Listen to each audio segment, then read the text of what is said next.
and welcome to the last digital asset consultation group meeting. It looks like I don't have sharing permissions, Joni, but I've sent you a copy of the latest PowerPoint, which just has the questions. So there are 7 questions in chapter 9, and we'll be going through them one by one in this session. Looks like I can share now. Yeah, I've just given you share access if you can get it up more quickly than I can. So absolutely, thank you for that.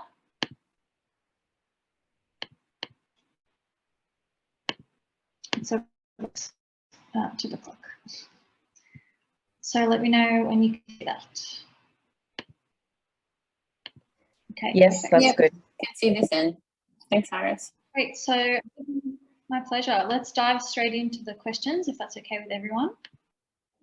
Starting with question 40, we provisionally conclude that an action to enforce an obligation to pay non-monetary units such as crypto tokens would and should be characterized as a claim for unliquidated damages unless and until crypto tokens are generally considered to be money or analogous thereto. Do we agree? Well, just to step back a bit, given the purpose of this chapter, causes of action and remedies in relation to data objects.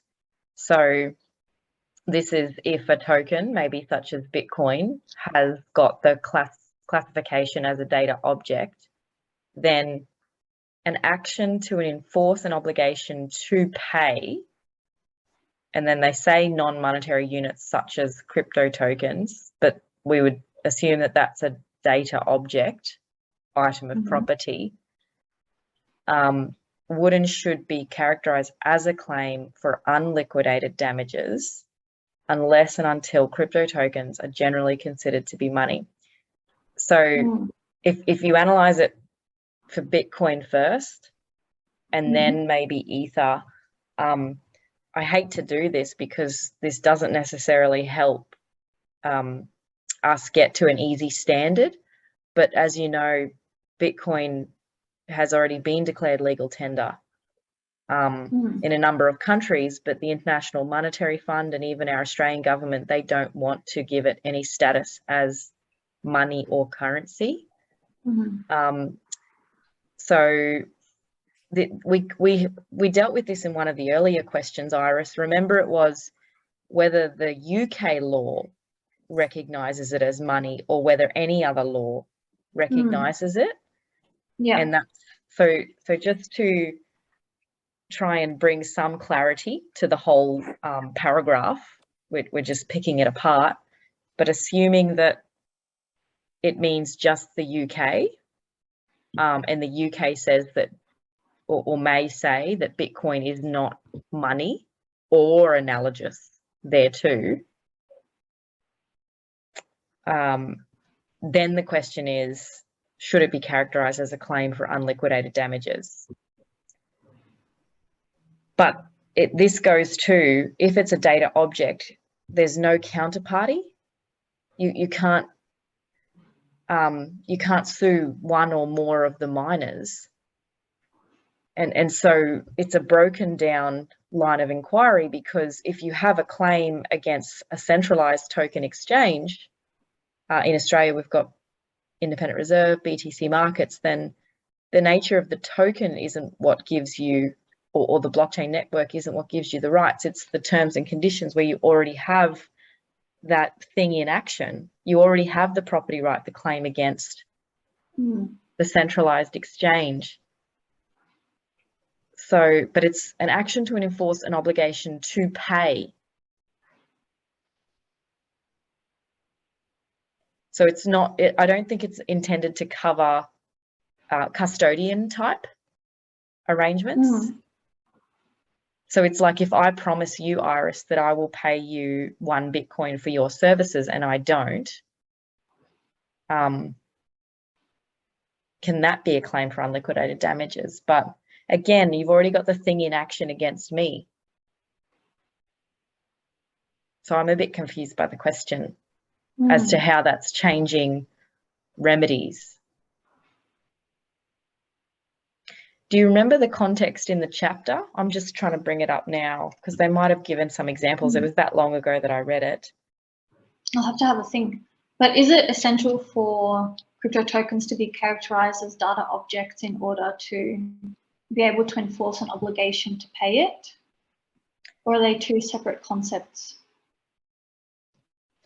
Yeah, maybe that's where it came up, because the Mt. Gox decision, they had to get a specific court order in order to be able to pay someone out.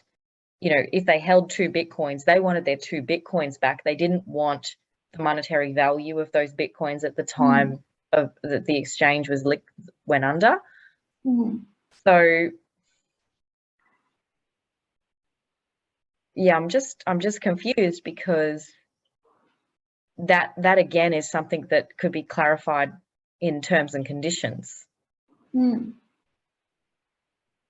way I read this question is that it carves out circumstances where crypto tokens are considered to be money. So assuming that crypto tokens are not considered to be money, and this would be in the UK, should this action to enforce an obligation to pay cryptocurrency be characterized as a claim for unliquidated damages under the law? That's the way that I read it. Because then it says unless until, so presupposing that crypto tokens are not considered to be money, and then therefore would be a non-monetary asset. Does that make sense? Yeah, I think we need to really consider it carefully, like in the context of something like Bitcoin, with all of the geopolitical issues of currency relating to that, then Ether, which is actually functioning like money on the Ethereum network in a lot of cases, but doesn't have the adoption that Bitcoin has as a currency or money, then stablecoins and the various collateralization methods, and whether that will be money or not. And then, you know, a bucket for the rest of the other coins and tokens. Guys, do you think that because the question really requires you to do an analysis of whether a specific coin is currency or not, and because that's inherently determined on a jurisdiction by jurisdiction basis, that the question is not so much flawed as complex, and it's not appropriate to respond in a generalist fashion. And maybe, like, as part of our response, we can take a look at each of Bitcoin, ETH, stable, and then alts, and then, but what is the value in providing a response like that, beyond just confusing everybody, well, not confusing everybody, but noting that it's a really complex, there's not an easy solve to that question. What can we propose? Like, how do we tie that back to a valuable contribution to this consultation? How do we? Yeah, because I think that it goes, for something like Bitcoin, the network continued despite a large exchange getting hacked. So everybody wanted to be paid back their 2 Bitcoin. Yeah. They didn't, but the Japanese law was such that, like, it didn't facilitate that easily, and nor were the terms and conditions specific.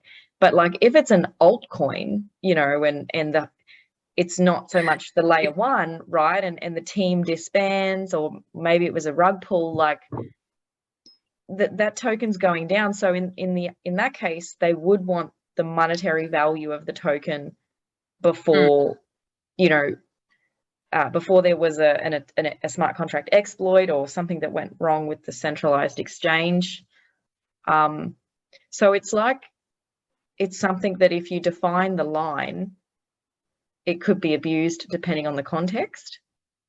Yeah, and like, what is the place of, like, is this better resolved at a contractual level, and we advocate for consumers to understand in a greater capacity their contractual rights?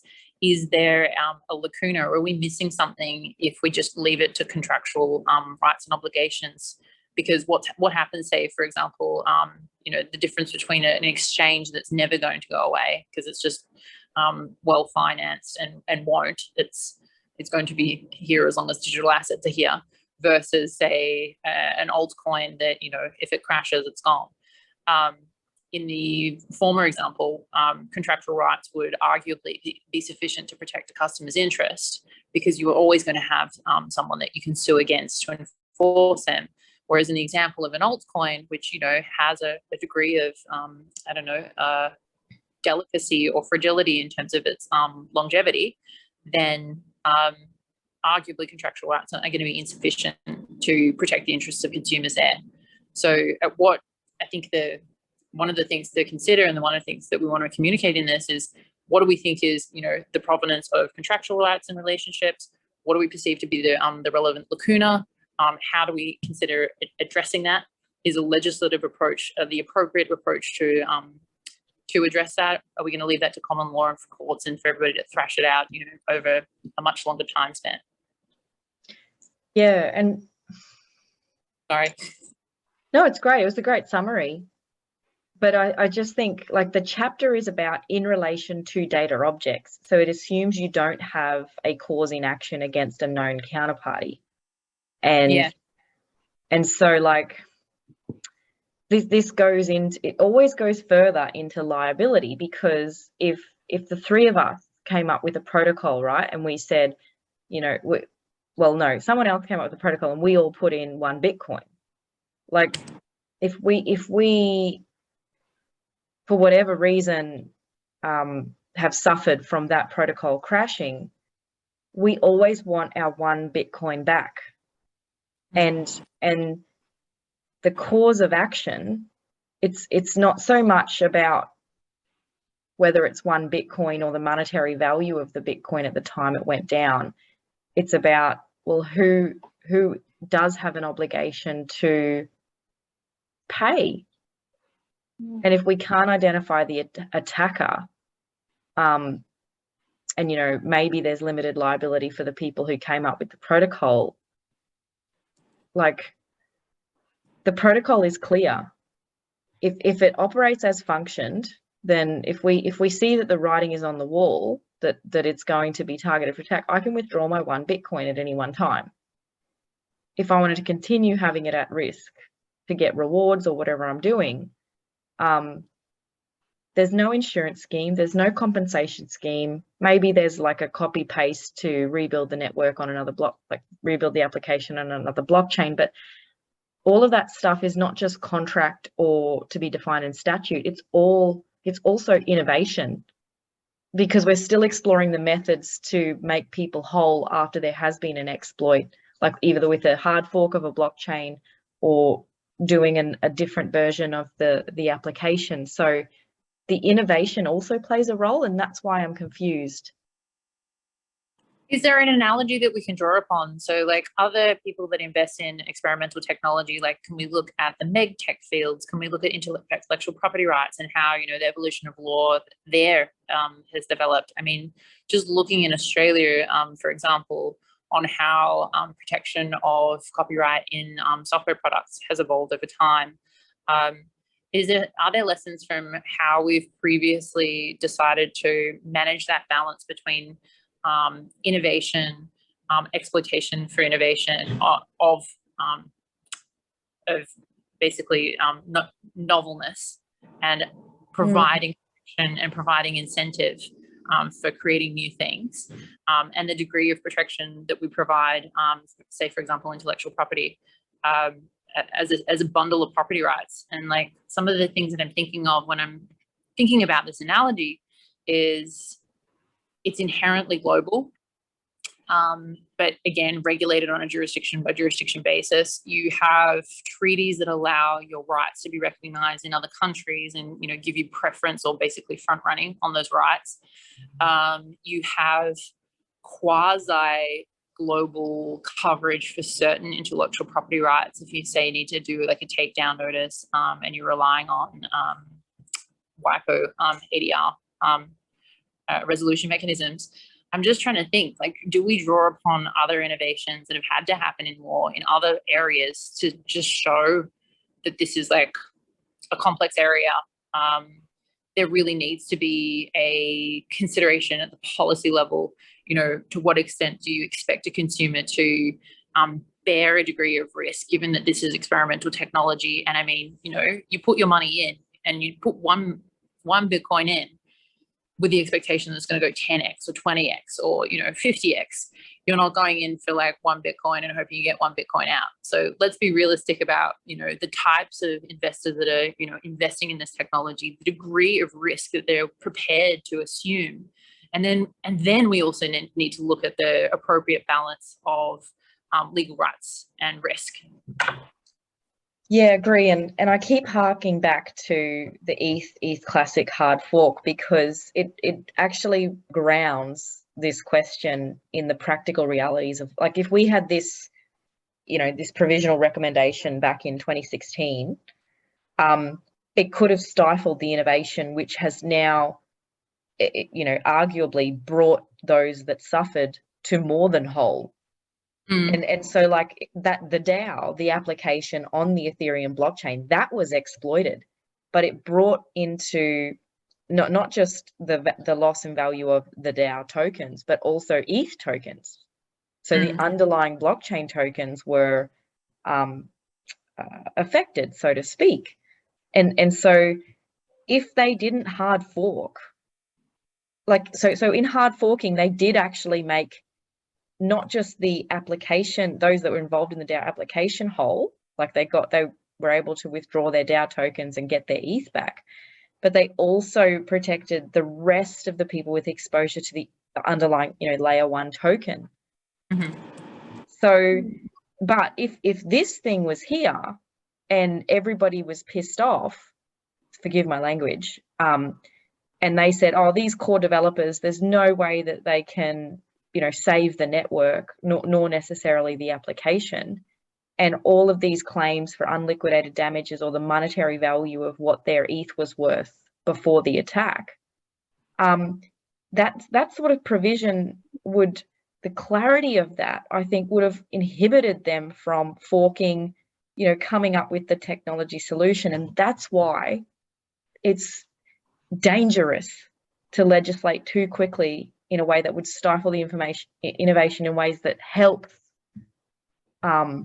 growth. Arguably, there's also a degree of what is it? So Bentham's panopticon. So when that when you perceive that you're being observed in your behavior, you tend to self-correct or self manage your behavior.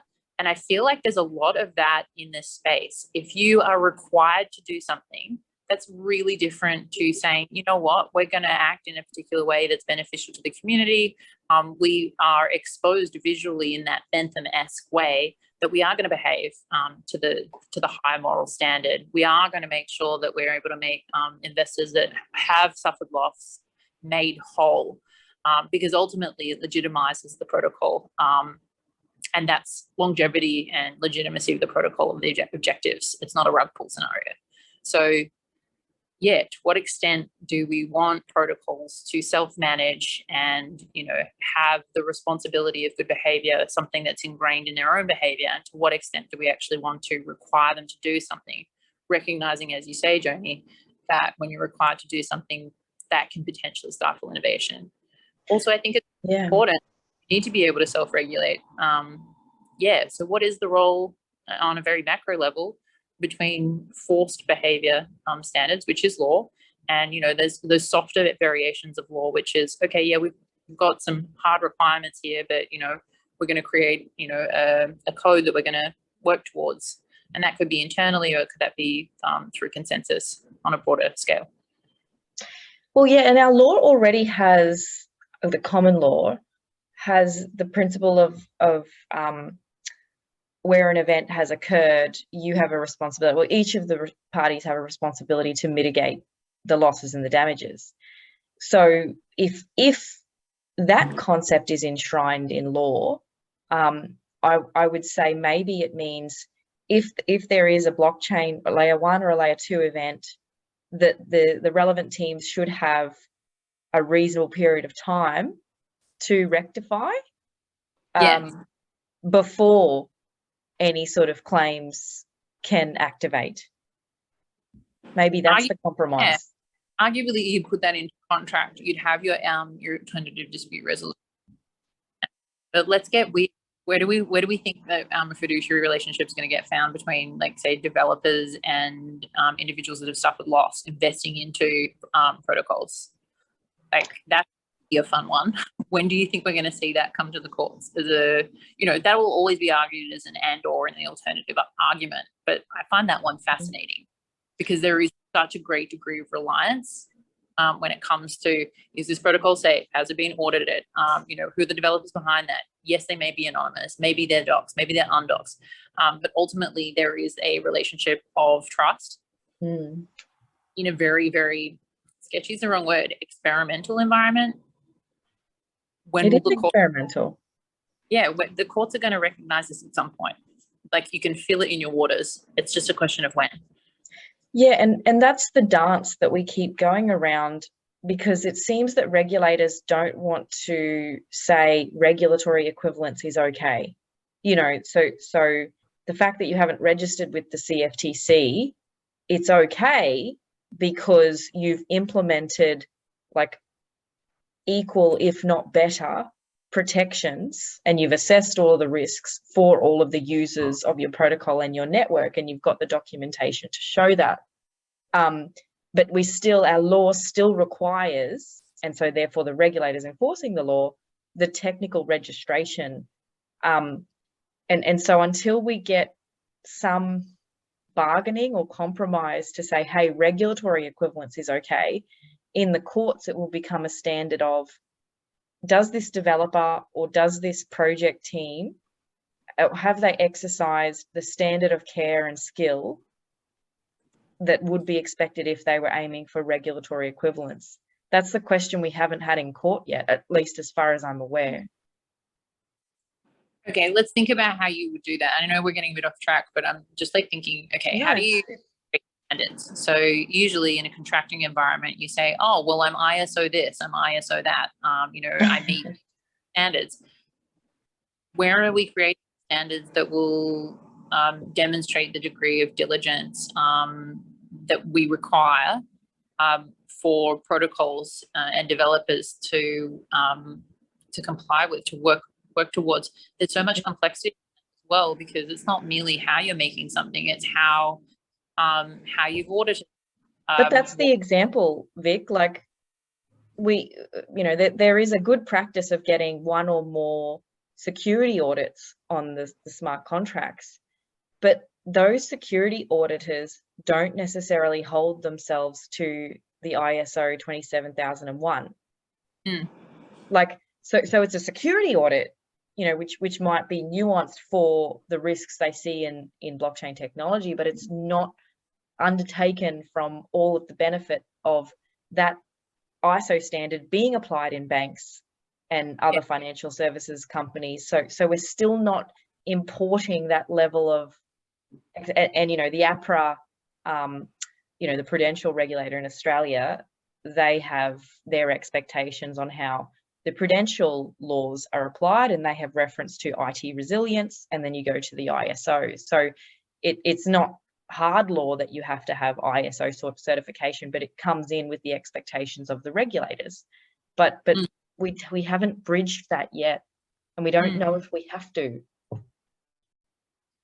One would argue that if you're seeking regulatory equivalence as something, that's a very difficult thing for a regulator to, ideologically come on board with, because you're kind of saying, in the absence of you guys making some set laws, or saying that, yes, this is equivalent to this.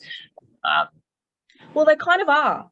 Like, in their, so they have finite resources.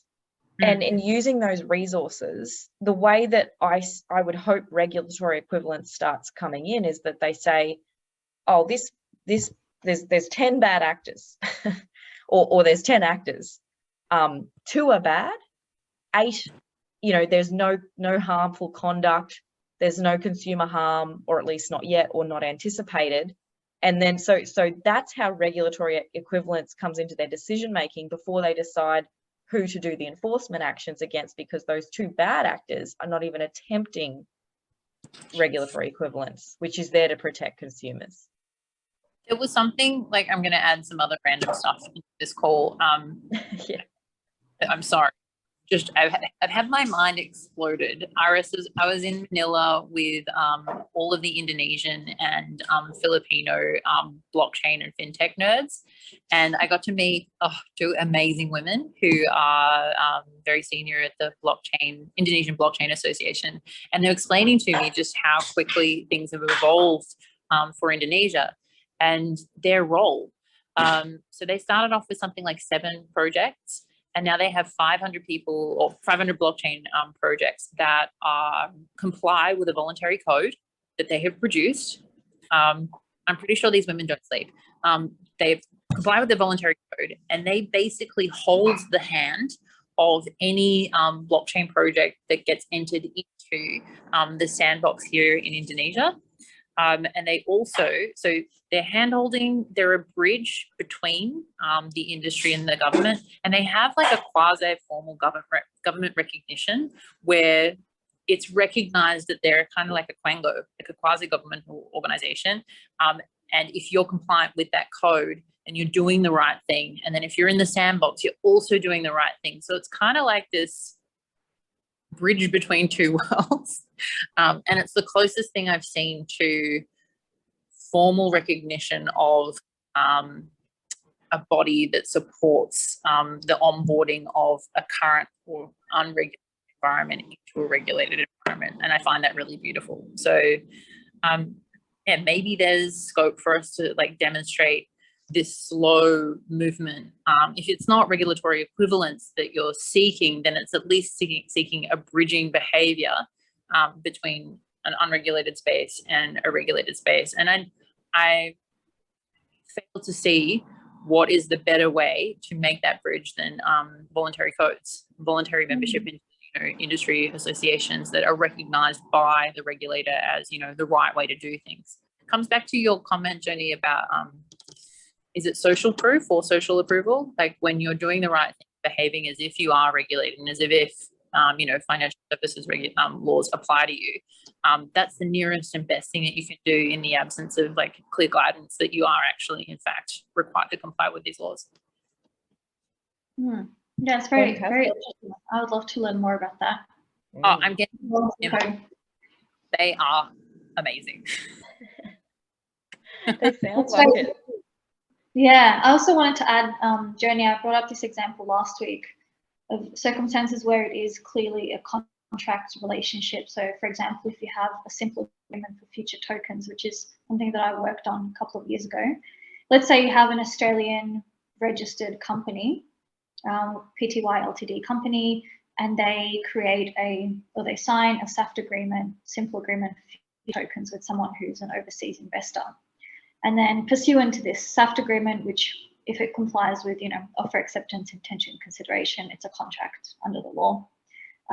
You, Joni, transfer to me 1,000 Ethereum at this time on this date. I'll transfer you at this time on this date 10,000 other tokens, whatever, X token, right? I don't transfer it to you at that date, at that time. There's a breach of contract. Right, then you're affected. Let's say that your plan was to receive these X tokens and then sell them on the market. But let's say that the price has now gone down. So there's been a loss of opportunity, right? So the way I read the question is in circumstances where, it's clear, and I think it's right, we should delineate between, digital currency exchanges and when it's difficult to find who's the entity behind it. But in circumstances where it's clear, let's say this one was actually an Australian registered company, should we have where there's an action to enforce the obligation to pay, in this case it would be X tokens, should that be a claim for unliquidated damages? So I still don't think it gets us into nuanced territory, because I would say the existing law, well, and that's the question. So would be characterized as a claim or should, but and so I think it would at that point, if there's no tokens then what you need is the monetary value Yeah. of those, because that's what you were relying on to make your other investment, or that lost opportunity in your example. So yeah, I think that action to enforce an obligation to pay the non-monetary tokens would be characterized as a claim for unliquidated damages. Yeah. Unless and until crypto. You could deal with it in one of two ways. You could deal with it the contractual right that hasn't been exercised and is required to do so, and arguably you'd sue under a bilateral trade agreement in the country in which the other entity has who you've contracted with. But that's presupposing that you're dealing with a person in a country rather than a protocol with. Yeah, and usually what we do with SAFT agreements is, even though the SAFT is issued by the Oz registered company, the terms say the obligation to issue the tokens is on a DAO or on a separate foundation or a successor company or a successor entity or group. Like, it's pretty broadly defined that the issuer is separate to, the issue of tokens is separate to the one that's actually issued the SAFT. Okay. Yes. Yeah, and in this case it was. The Australian registered company was separate to the issuer of the tokens. And we were going after the Australian company because they were the ones that had executed the SAFT with their client. Okay. Yeah, and maybe there's expectations of conduct that they should have done all they could to allow the other entity to issue the tokens, or that's what they represented that they would do, which isn't like outside of the contract. Maybe it was partly written, partly oral, but yeah, I don't think we've seen a lot of litigation with SAFTs, but they're very, very loose. Investors don't have any protections signing a SAFT agreement. They're the very, very early stage thing for investing in those token projects. And there was a DAO that, one of the gaming DAOs that was seeking to alter the rights of somebody who was a SAFT holder. I'll try and dig it up for us to include it as an example in this, because the DAO voted to alter their token allocation because they said that the VC didn't spend any time helping the network or to grow whatever the application was. And on that basis, even though they had agreed to a certain number of tokens in the SAFT, the community voted to breach that contract or to terminate it and create a new one based on the grounds that they saw fit.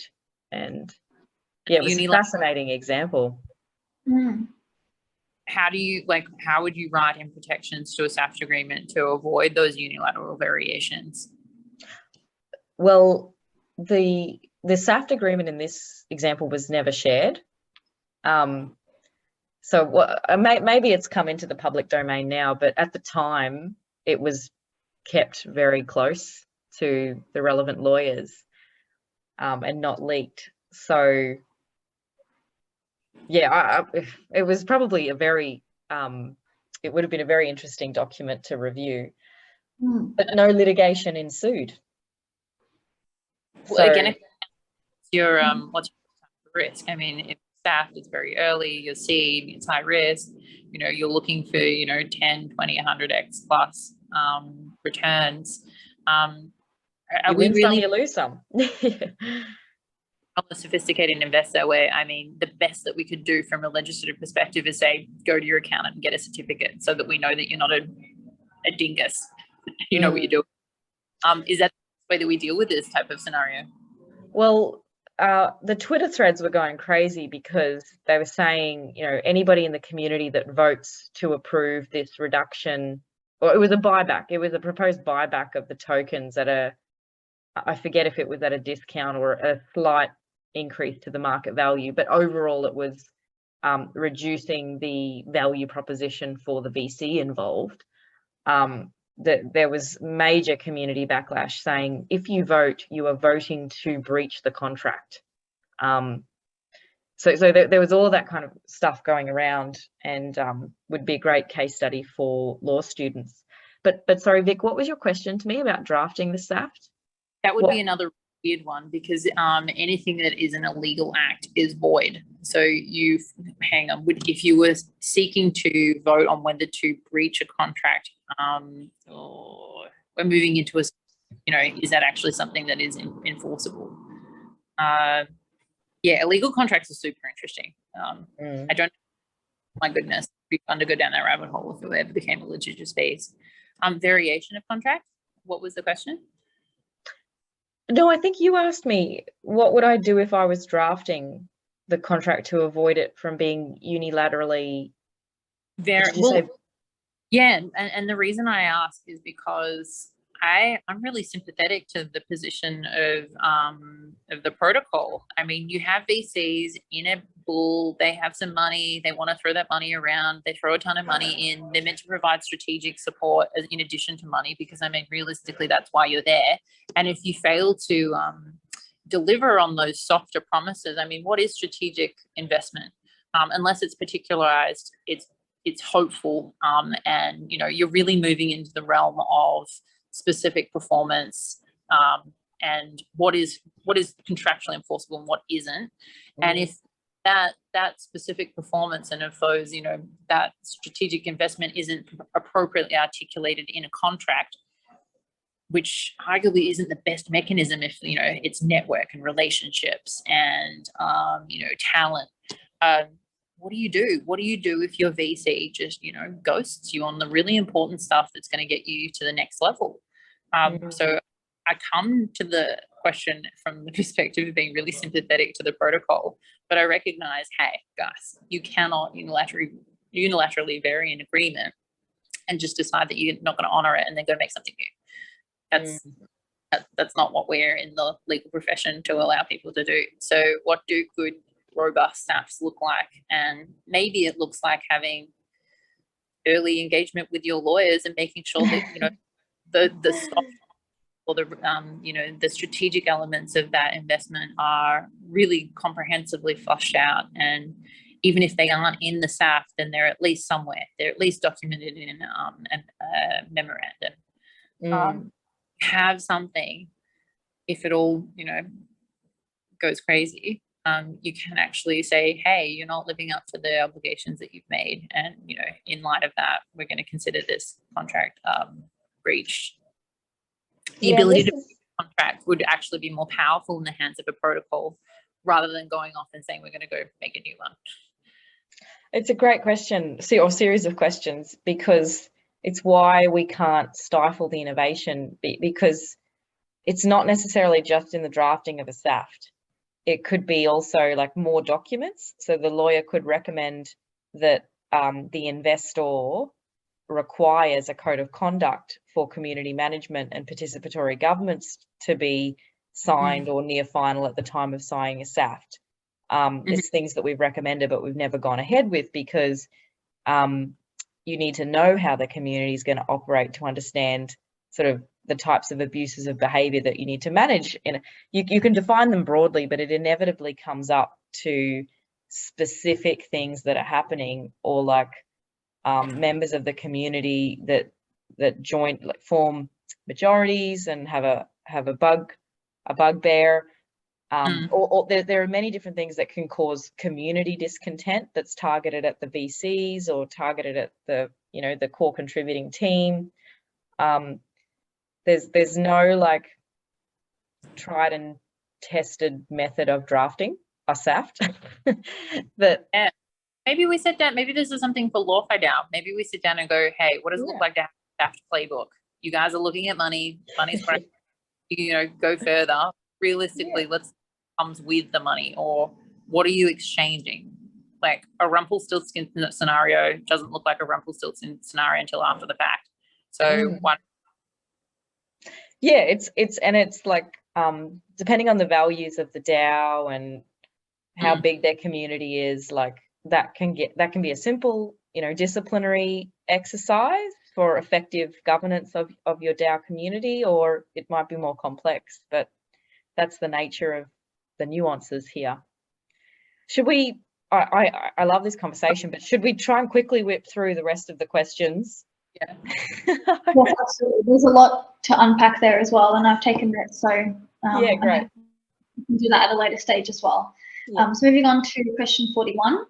We provisionally conclude that tracing, rather than following, provides a correct analysis of the process that should be applied to locate and identify the claimant's property after transfers of crypto tokens by a transfer operation that affects a state change, and that the existing rules on tracing at equity and common law can be applied to crypto tokens. So just to simplify that question, the rules of tracing should be applied to locate and identify a claimant's property and can be applied to crypto tokens. So two separate questions there. That's the way that I read it.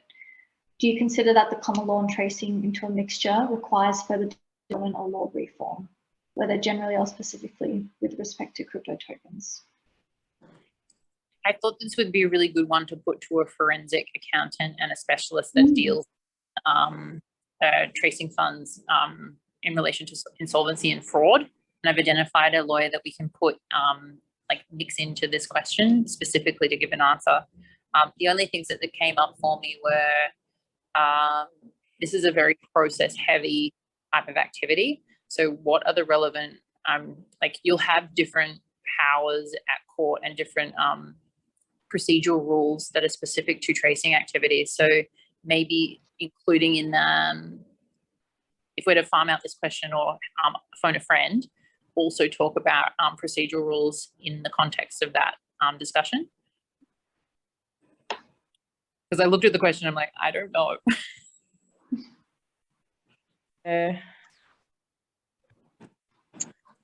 Again, another hard one because it's multi-pronged,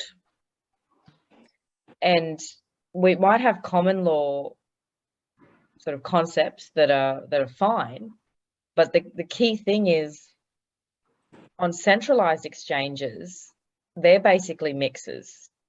So unless they keep good records of all of the internal nettings off that they're doing before things go to the blockchain,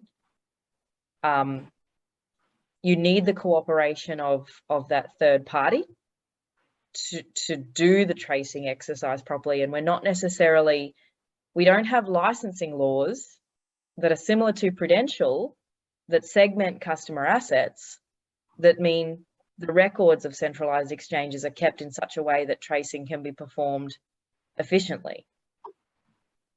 And in lieu of that, be able to subpoena someone for data records. You can, like, you can subpoena them, but if their records are terrible, it's still not going to help you.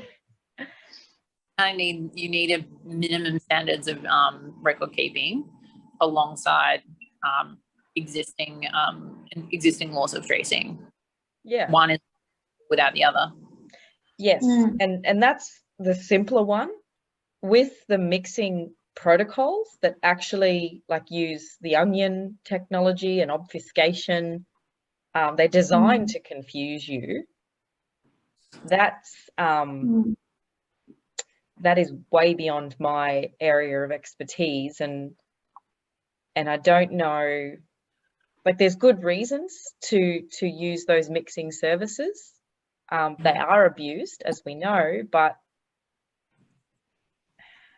why would we be doing like the argument for services is why would the digital asset industry be denied the benefit of confidential transactions when this is something that's so prolific and available within traditional financial realms?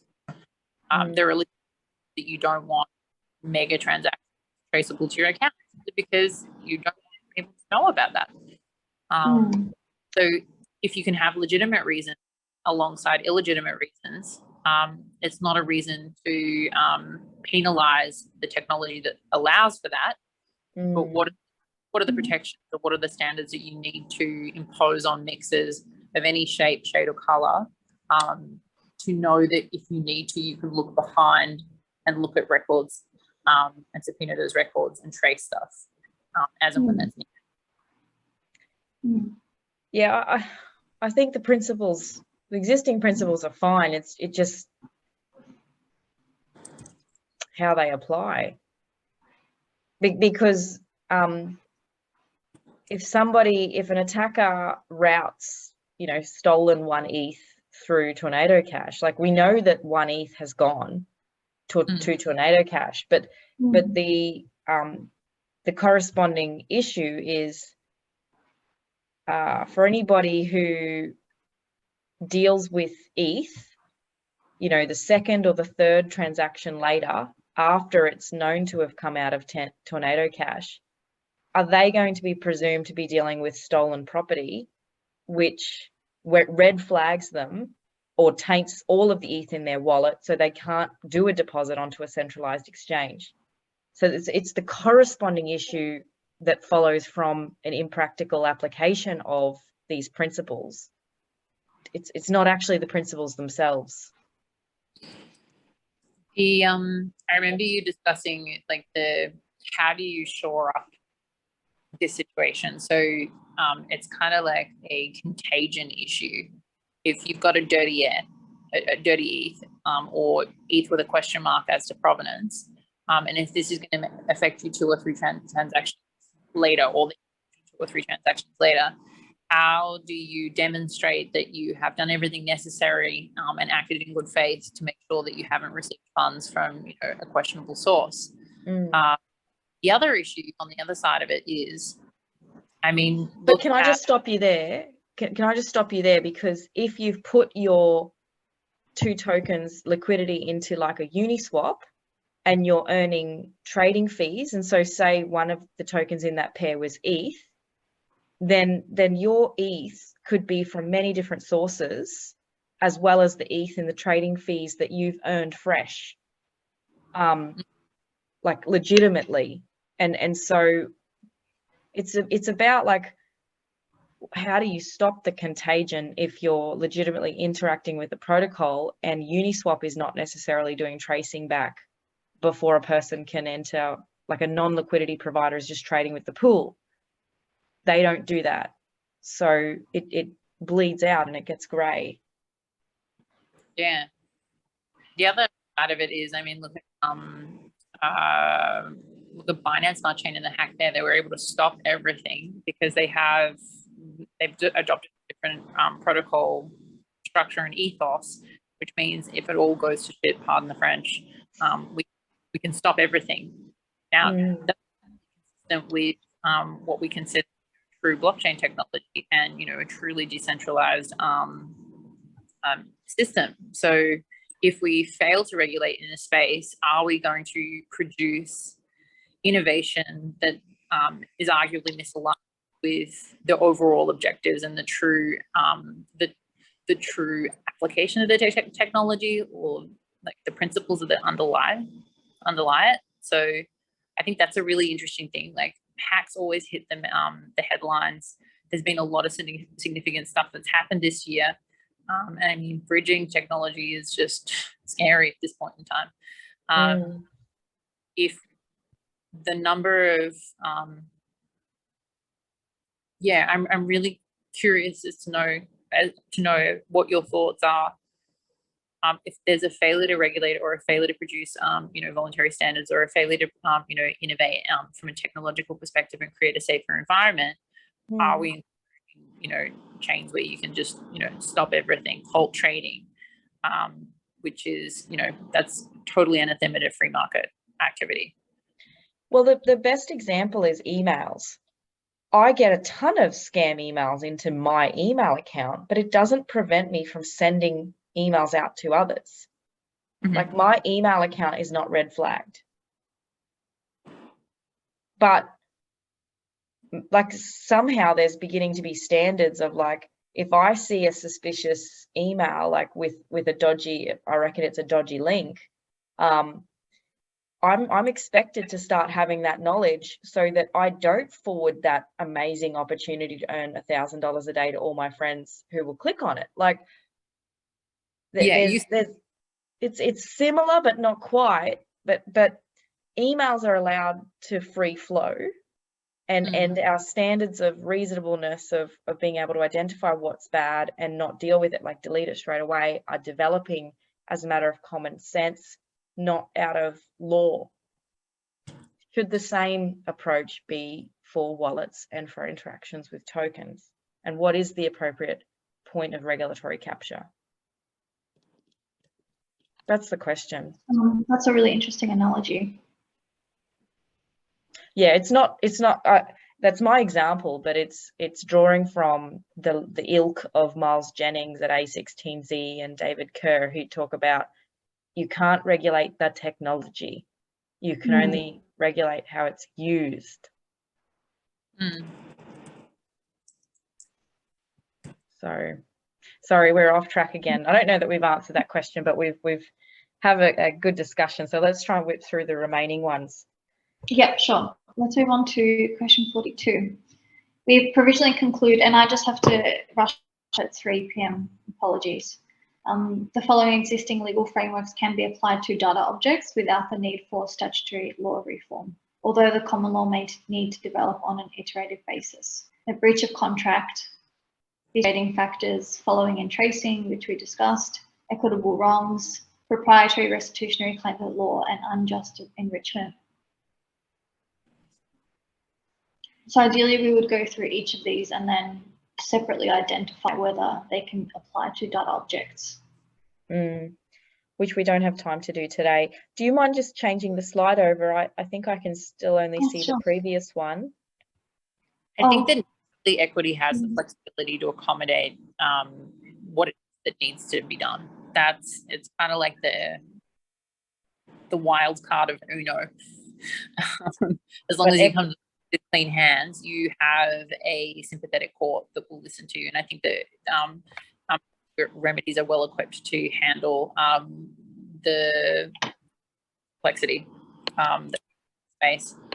It's just that you need to commence an action in court to have an equitable remedy given. And what court would be enforcing that action in? So I think, jurisdiction and conflict of laws is then something that's brought into this. This question begets a more complex discussion around conflict of laws, which we can say, we're part of the inquiry. So, did you see the Law Commission? Yeah, they've just released. Iris, that would be a cool comment. All right. Well, I think we are at time. So the slides aren't updating for me. So I think that Zoom is also telling us to wrap up.